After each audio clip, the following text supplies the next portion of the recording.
Hi, everybody. Welcome to Christian Homestead. My name is Gerrit. If you haven't already, please make sure to subscribe.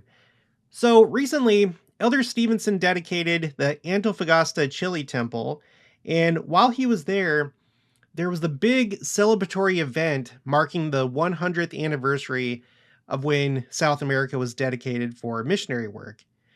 And we talk about this so much on the channel. I feel like these numbers, whether it's 50, 100, whatever, I think that they're significant because and of course they are. Like, it's not just our church. You have centennials, bicentennials, and sesquicentennials and stuff like that. But it seems like when it comes to the church, it's just that much more significant. And special things can happen around that time, or they may mark a time like the beginning of a special time, as you're about to see. So I have some interesting things to point out with this story. So we're starting with this. This is Church Newsroom. As part of the 100th anniversary celebration of the dedication of South America for the preaching of the restored gospel of Jesus Christ, a night of music, dance, and remembrance was held in Santiago, Chile on Saturday, June 14th, 2025. Elder Gerrit E. Stevenson of the Quorum of the 12 Apostles spoke to 4,000 members of the Church of Jesus Christ of Latter-day Saints and friends who were present in person, while more than 10,000 joined the celebration through a nationwide broadcast. Okay, later on, this year marks 100 years since Elder Melvin J. Ballard, an apostle of the church, traveled to Argentina and offered a dedicatory prayer for the preaching of the gospel in South America on Christmas Day, December 25th, 1925, and asked God to open the hearts of people in South America to be receptive to the restored gospel of Jesus Christ. Now, it's interesting because I don't know how long ago it was that we were talking about this, but I'm pretty sure it was this year. I think it was just a couple months ago where we came across this. We came across this quote that I'm about to read. We're going to read the full quote. The full quote is not in the article. Before leaving Argentina, Ballard predicted that the church would initially grow. And let's go over to the quote that I saved. I found the place that I found this was in this book called Melvin J. Ballard, Crusader for Righteousness, 1966, page 84. At a testimony meeting held in Buenos Aires on July 4th, 1926, Elder Ballard made this prophecy, which Vernon Sharp recorded in his diary. The work of the Lord will grow slowly for a time here, just as an oak grows slowly from an acorn. It will not shoot up in a day, as does the sunflower that grows quickly and then dies, but thousands will join the church here. Well, it turns out millions, but okay. But thousands will join the church here. It will be divided into more than one mission and will be one of the strongest in the church. The work here is the smallest that it will ever be. The day will come when the Lamanites in this land will be given a chance. The South American mission will be a power in the church. And boy, is it. It's not just one mission. As he said, I don't know how many missions there are in South America, but South America is one of the strongest areas in the church. Before we return to the article, let me just point out a few things about South America that you may or may not realize, but we've talked about this a couple times on the channel. So if you go to the Joe Smith Papers website, you have this discourse as reported by Martha Jane Knowlton Correa, and this is Joe Smith. So this is what she recorded. Afterwards, read the parable of the 12 olive trees, and said, speaking of the land of Zion, that it consists of all North and South America, but that any place where the saints gather is Zion. Okay, later on, the redemption of Zion is the redemption of all North and South America. And those 12 stakes must be built up before the redemption of Zion can take place. And then it continues. So I have this in another place on this spreadsheet. This is quotes A through Z. We're currently looking at the row for South America, but I have a row that's for the different definitions of Zion. Because one definition is the actual city that will be built here in Independence, Missouri, Jackson County. There will be an actual city. But then we also have Zion referring to the church in general. But then we also have this definition where Just like the specific definition for the city here in Jackson County, there's this definition that is restricted to North and South America. And it can be kind of confusing sometimes. But anyway, North and South America, they go together. This is the land of Joseph. I have a couple other quotes that I want to read. This one is from President Brigham Young in Journal of Discourses, Volume 6, page 296. Suppose we are ready for it, and a great temple is built at the central point in Jackson County. Gentlemen, don't be startled, for if we don't go back there, our sons and daughters will, and a great temple will be built on the consecrated spot, and a great many more besides that. The land of Joseph is the land of Zion, and it takes North and South America to make the land of Joseph. So let's pause here really quick, because the content that I produce is mostly Second Coming oriented. And one of the big things that people think about in connection with the Second Coming is the redemption of Zion. And typically they think about Jackson County, Missouri, which I think is part of it. But we have this event taking place right now, the 100th anniversary of the dedication of South America, and looking back and seeing how far it's come. Like, this could be a big milestone in terms of the redemption of Zion when you're thinking about it in the sense of North and South America. So this could be bigger than what we might realize. But there's more, believe me, there's more to talk about. Okay, we just read this from Elder Melvin J. Ballard. We have this one from President Spencer W. Kimball. With some of the brethren, we have just returned recently from the area conferences in Sao Paulo, Brazil, and in Buenos Aires, Argentina. In that southern world of Zion, we reminded them that Zion was all of North and South America, like the wide spreading wings of a great eagle, the one being North and the other South America. And then I'm going to cut it off there. And then we have this one from Elder Rasband. This was from the April 2025 General Conference. So this last General Conference talk of his called Right Before Our Eyes.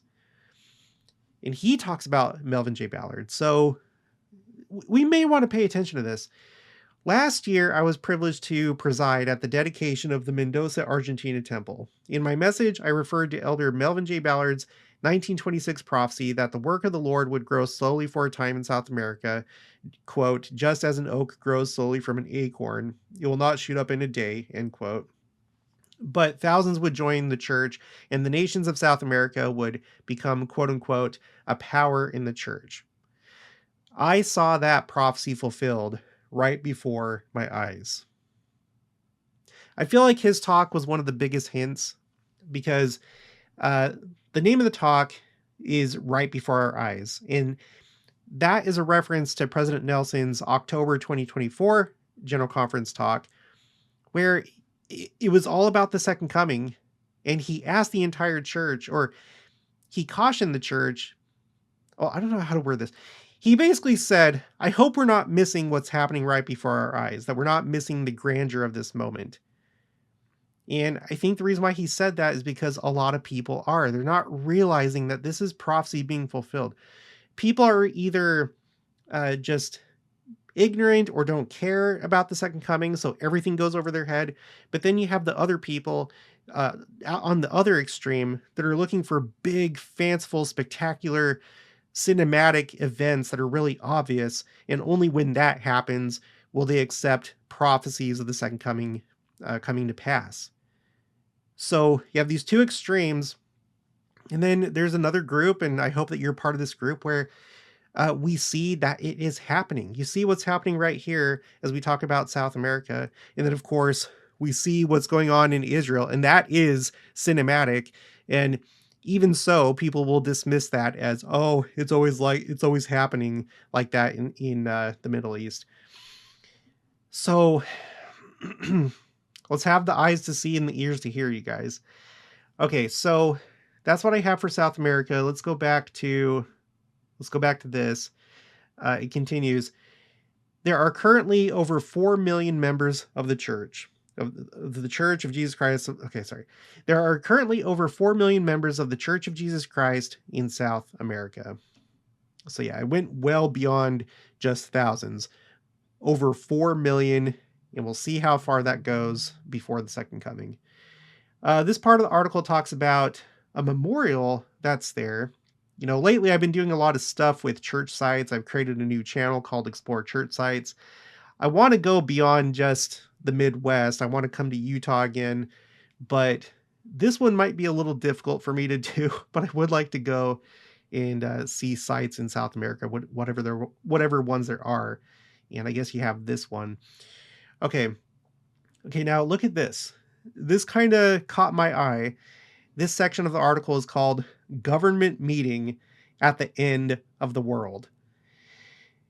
Before ministering in Chile, Elder Anderson and Elder Joaquin Costa, South America South Area President, traveled to Ushuaia, Argentina, located on the Tierra del Fuego archipelago, the southernmost tip of South America. The city is nicknamed the quote-unquote the end of the world. Wow, what a name. In a place called essentially Land of Fire. a city called End of the World in a place called Land of Fire. That's interesting. Elder Stevenson met with the mayor of Ushuaia, Walter Vuoto, and shared his testimony of Jesus Christ on Wednesday, June 11th, 2025. He also met with members at a devotional where he and his wife, Lessa, encouraged Latter-day Saints to strengthen their families and make their home... Oh, sorry. Is it supposed to be Lisa? Sorry, I couldn't get that out of my mind after I read that. To strengthen their families and make their homes places where the gospel of Jesus Christ is taught.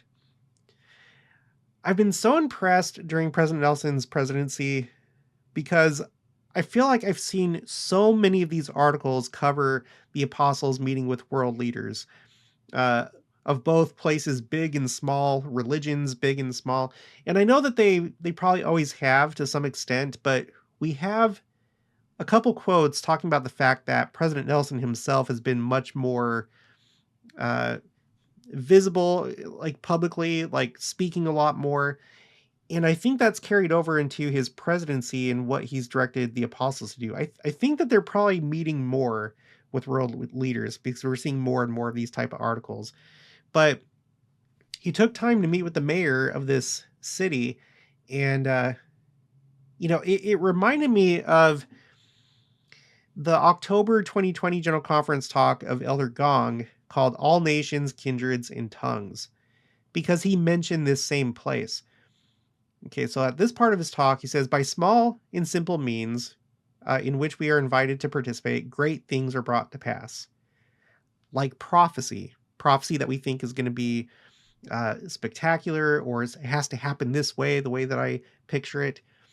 Small and simple things. For example, at a state conference in Monroe, Utah, population 2,200, I asked how many had served missions. Nearly every hand went up. In recent years, from that one stake, 564 missionaries had served in all 50 U.S. states and 53 countries on every continent except Antarctica.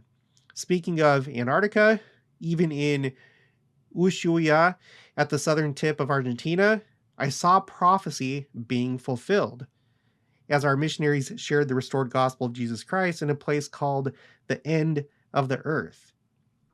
So that's what stuck out to me is, here we are again, and it's in connection with, the 100-year dedication. It seems like you have the temple dedication, you have the celebration, and then Elder Stevenson came to the same place, and I think it probably is a little bit more literal than what we realize when we talk about fulfilling prophecy. There are people that believe that every single person in the world has to hear the gospel before the second coming, or that every single nation has to be, in other words, we have to have like our conventional missionary force, the elders and sisters in companionships inside the political borders of every single country. And so we know that the second coming isn't close because look at North Korea, look at Iran, look at this place and that place. And so we know that we're not close. Now, without getting into a whole thing about it, because that takes up an entire video, we've talked about immigrants coming to places from these countries that don't have access to the gospel, coming to countries, immigrating, or as refugees, coming to places where the gospel is. And then on top of that, we have the internet. And I've never seen anything that says that we literally have to have missionaries within the political borders of every single country in the world before the second coming can take place. And to the contrary, I have this row on my spreadsheet called quotes A through Z called missionary work, every nation, kindred, tongue, and people, where time after time after time, here you have Elder Gong, here you have Elder Stevenson talking about the fact that they're seeing prophecy being fulfilled. And of course, you might say, well, it's partial fulfillment. Well, with as much as they're talking about it recently compared to in the past, I think that it really is close, if not finished. You have to realize that missionary work does not stop with the second coming.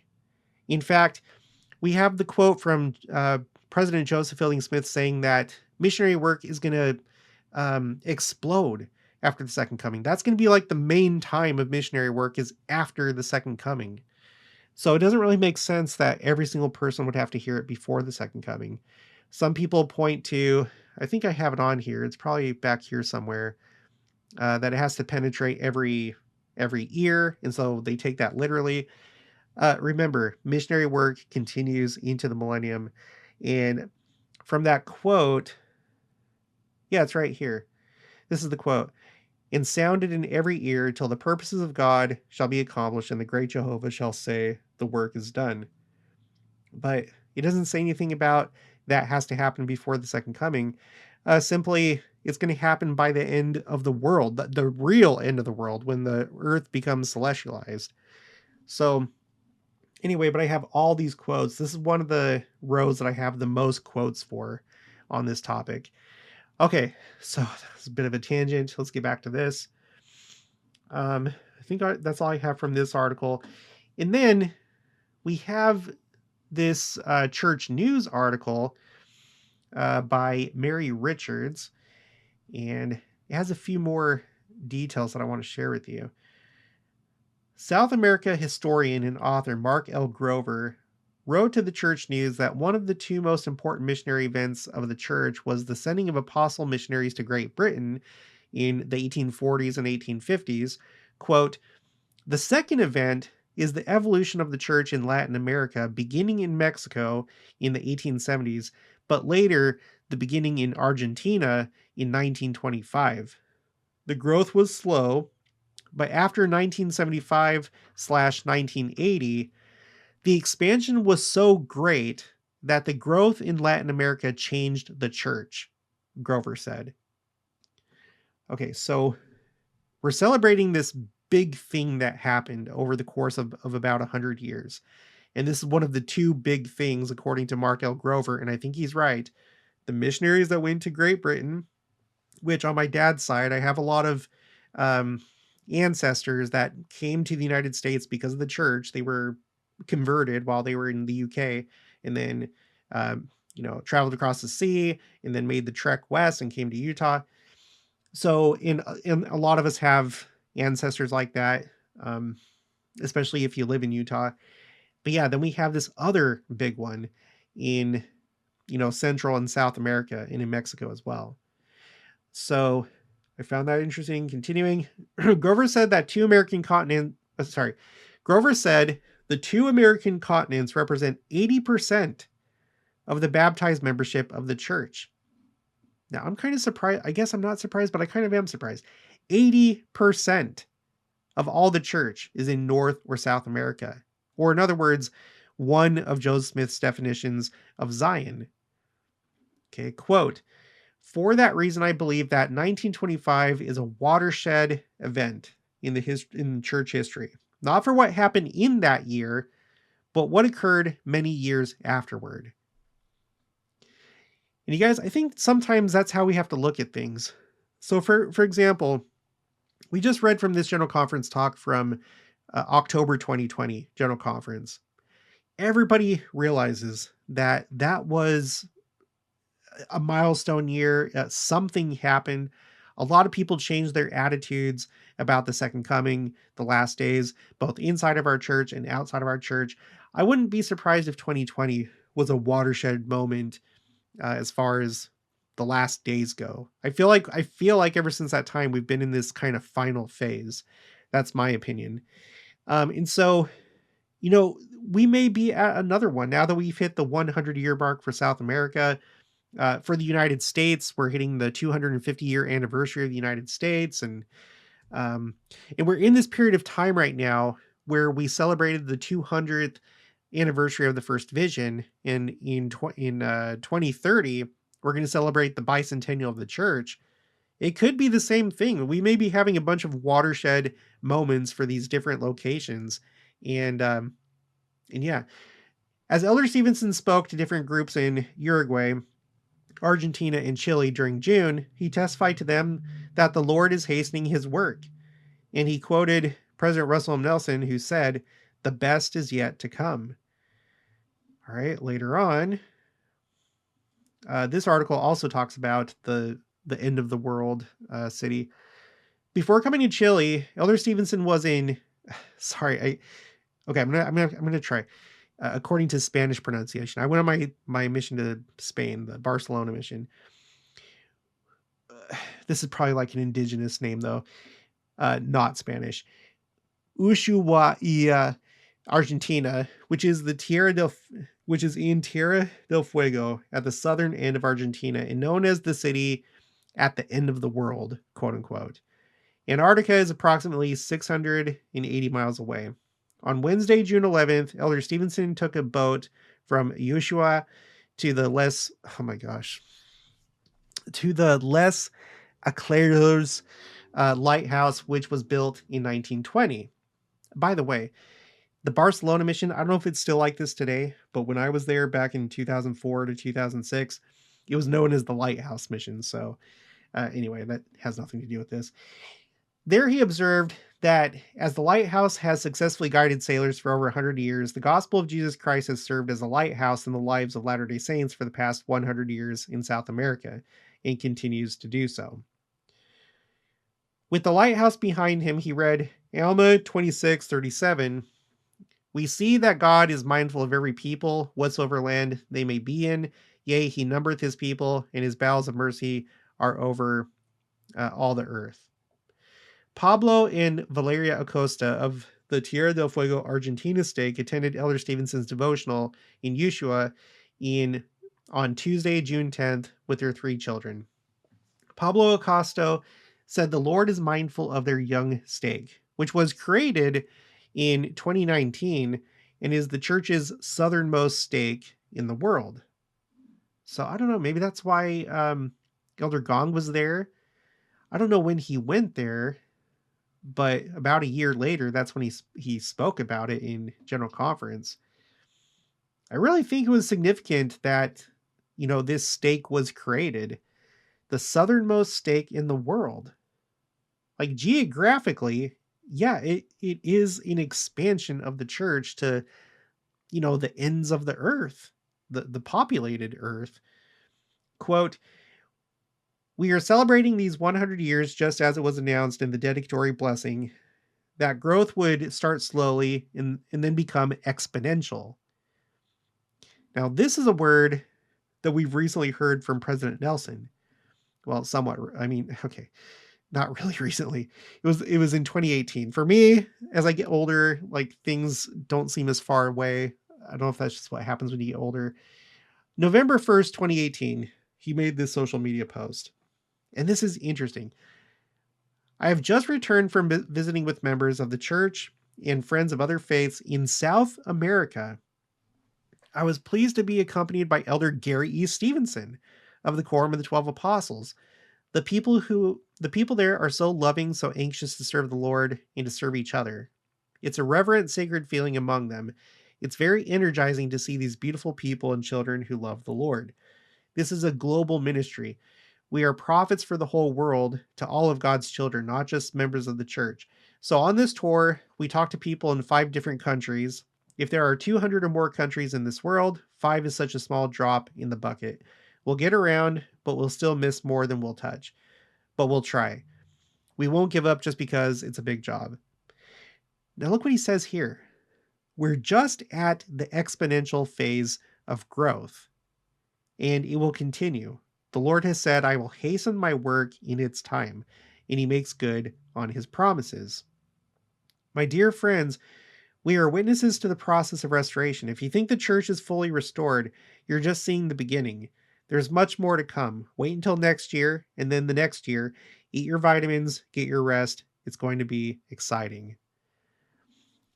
So, we have this example with South America. Again, we are celebrating these 100 years just as it was announced in the dedicatory blessing, that growth would start slowly and then become exponential. So we've seen that happen in South America in a very dramatic way. That's South America. And now President Nelson in 2018 says that the church as a whole is at the point of exponential growth, that we're in that phase. So things might get really interesting really soon. Now, missionary work took a hit because of what happened in 2020. Speaking of 2020 again, but now that we're past the pandemic and we're just in this very unprecedented time. Now, President Nelson is 100 years old himself. Things are getting very interesting really quick. And I do think that the church is preparing for a large influx, possibly before the second coming, definitely after the second coming. Okay, and then it says, and we trust, this is Elder Stevenson, and we trust what was taught in the last conference, that the next 100 years will be even better, as President Nelson said. And we believe that Tierra del Fuego will be part of that. Now, I couldn't find what he was referring to, if he's saying that President Nelson said that the next 100 years will be even better. You do have Elder Stevenson himself in the October 2024 General Conference. He gave this talk called Days Never to Be Forgotten, and he talked about the decade never to be, okay, I'm just gonna, let me find it right here. A decade never to be forgotten. And he said that because there's all these big events coming up between 2024 and 2034, including the Winter Olympics coming back to Salt Lake City. And then he talked about the bicentennial of the church. He talked about all these temple dedications, and specifically the open houses where people outside of the church can come and see our temples and feel the spirit and want to talk with the missionaries. And then we have this big event in the rededication of the Salt Lake Temple, and they're expecting millions and millions of visitors to come to Salt Lake. And he just went over all these big events that are bringing more and more attention to the church. He talked about President Nelson's 100th birthday. That brought in a lot of attention. And this is going to help the work along. It's going to help missionary work, right? So I have that. And then I have this from Sister Nelson. This is something that President Nelson said. I don't think this is what Elder Stevenson was necessarily referring to specifically, but this is from a Church News podcast, episode 67, Sister Nelson on being an eyewitness to President Nelson's 4 years as prophet, January 25th, 2022. She said, here's something different that I've noticed about his future orientation lately. He now looks 50 to 100 years ahead. That's new to me. One day, he recently said to me, oh, I wish I could tell you one of the decisions we made today. It will be thrilling. I said, well, when will I know? Oh, you'll know in about 50 years. Great, can't wait.